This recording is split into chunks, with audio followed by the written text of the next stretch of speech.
Happy Friday! Welcome to Friday Baking, where I take you guys along with me as I bake my weekly challah and babka for my family's Shabbat dinner. Try a new babka flavor every week and add it to my babka ranking. This is the current standings, and I'm always trying to work on perfecting my challah braids. Let's get started because I think this week's babka flavor is definitely top 5 material. First things first, we gotta make our dough. I am the self-proclaimed bread machine queen. I feel like I've perfected the use of my bread machine. I only use the bread machine to knead the dough and to get it through the first proof. I have everybody in my life convinced I'm the world's best baker. In reality, whenever I try to make bread by hand, it's a flop, but in my bread machine, it's incredible. I have so many bread machine recipes that I perfected because the recipes that come with the bread machine, the bread machine recipe book, they're garbage. We don't use them here. I'll slowly be sharing all those recipes on here with you guys so you too can convince your family that you are the world's best baker. Here's my bread machine challah dough recipe. I made the graphic myself. I hope you guys like it. The order that you add everything into your bread machine matters. So first I'm going in with my liquids. I've started cracking them into a measuring cup first because I've had to dig way too many shells out of my bread machine. I'm trying to crack the egg directly into there.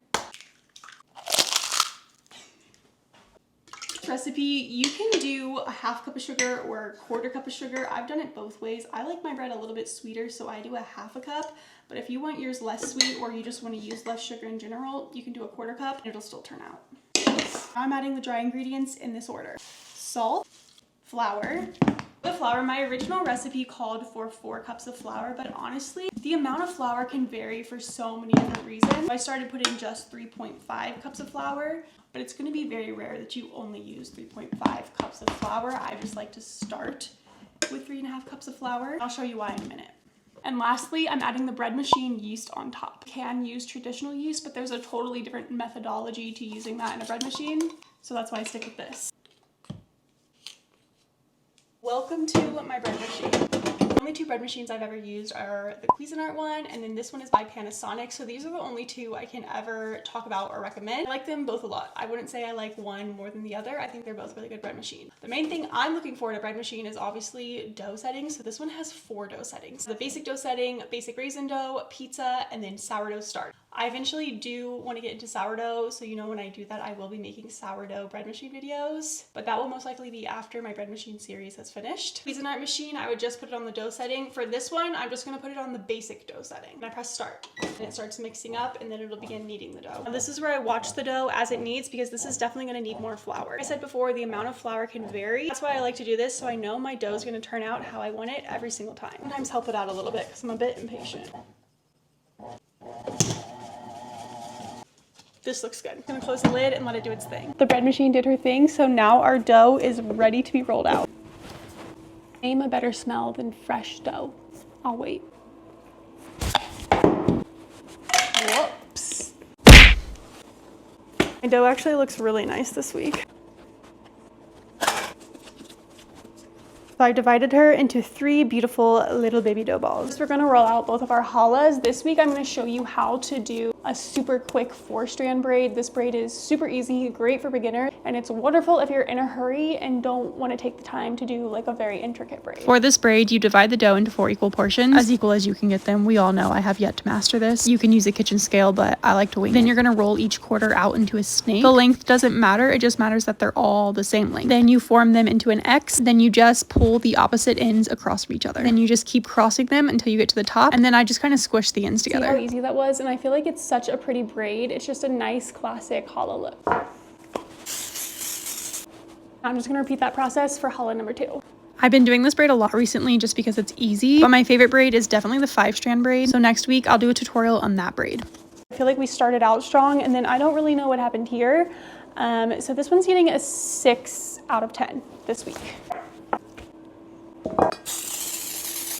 Now this is the fun part where I pretty much come up with a filling flavor on the fly. Sometimes it turns out super delicious and other times it's a complete fail, but we never know until we try it. This week's flavor is inspired by carrot cake. I'm gonna get my brown sugar, also probably add a splash of vanilla, cinnamon. I think my nutmeg is over here. I know I have nutmeg somewhere. Nutmeg. Of course, everything needs a little pinch of salt. I'm gonna go wash and peel this carrot. You guys probably know what that entails, so I don't feel like I have to show you. I want it to be nice and finely grated, so I think I'm gonna use this side rather than the larger side. That looks right. Now I'm just adding in some cream cheese, butter, brown sugar, cinnamon, and then some nutmeg. A little splash of vanilla. Whoops. Just gonna give it a little taste to see if we're on the right track. That definitely tastes like carrot cake. I had an idea yesterday, so I'm gonna try something a little bit different this week with the babka. I'm gonna start off by cutting it in half. Then I'm gonna roll out both halves as thin as possible. I feel like they're roughly the same size. What do you guys think? I'm gonna spread our filling evenly onto each half.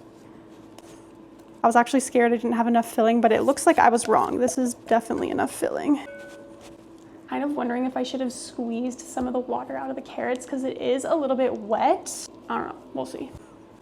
Felt like something was missing, so I'm making the game time decision to add some raisins to it. I'm sorry in advance to all the raisin haters. This is gonna be difficult. I gotta put one on top of the other. Okay, that wasn't as hard as I thought it was gonna be. Roll it up. Whoop, this actually smells so good.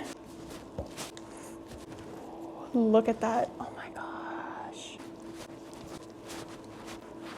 I feel like it's so rare to be this pretty before it even goes in the oven. Okay, we gotta let these proof for like an hour and then I'll be back. Oven actually has a bread proof setting, but if yours doesn't and you live somewhere where it's cold and you're having a hard time getting your bread to proof or it's taking forever to proof, you can put your loaves in the oven, boil a pot of water, and put the pot in the oven with the bread, close the door. That'll create a nice, warm, steamy environment and help your breads to proof a lot faster. That's what I used to do at least before I got this oven, and it works like a charm. Okay, it's been a little bit over an hour. It's our proofed challah, and here is our gorgeous carrot cake babka. Oh my gosh, it looks so good.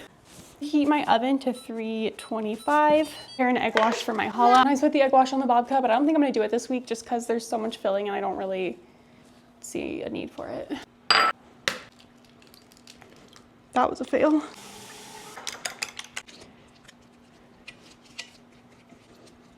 I have to choose the challah that I think is the ugliest each week to put my everything but the bagel seasoning on, but I'm having a hard time deciding this week. I'm not very impressed with either of the braids.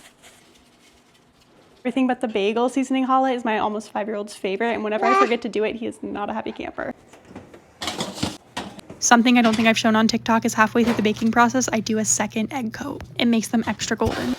These are quite honestly the ugliest 2 braids I have done in quite some time, and I don't say that lightly. Some weeks it just be like that, you know? I think it's kind of poetic how typically my babka turns out really ugly, and this week it turned out gorgeous. I let it cool before I taste test it. Making another game time decision. If you followed along in my baking endeavors for a while, you know that I don't really like icing on my cinnamon rolls, and I never really add a topping to my babka, which I know is pretty common, but I've decided that this is begging for like a cream cheese icing or frosting situation, and since I have all the ingredients, I might as well do it.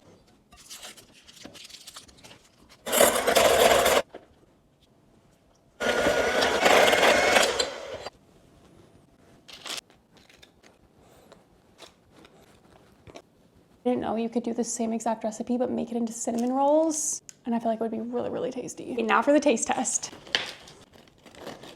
Oh my goodness, oh my goodness. And my swirly do isn't as impressive as I thought it was gonna be. The new method I tried didn't actually work as intended. This one might be top 3. Like, this is better than top 5. And I didn't even use fluff. Usually fluff is the reason something's top 5. This one did it all on its own. I'm not gonna lie, the cream cheese frosting is key. Oh my gosh.